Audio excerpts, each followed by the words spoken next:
týdeník Občanské právo a řekněte nám, pane profesore, co to vlastně je základní příjem, byla to tom seminář a jak to vidíte vy jako v kontextu prognostickým, řekněme, výhledu?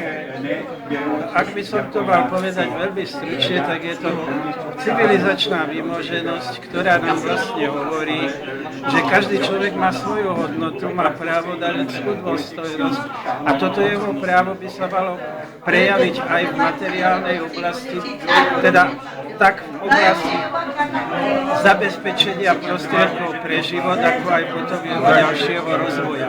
Dalo by se říct, že svoboda bez materiálního zabezpečení je prázdný pojem tedy?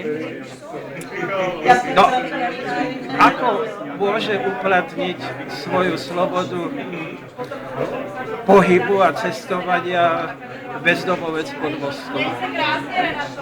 Myslím si, že takto kategoricky by som sa nevyjadroval, ale povedal by som, že to súvisí.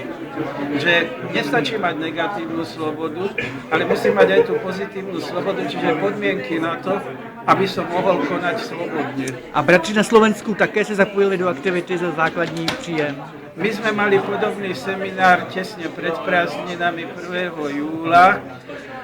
Na dvoch konferenciách sme sa už venovali otázkam súvisiacim s alternatívami, napríklad s ekonomickou demokraciou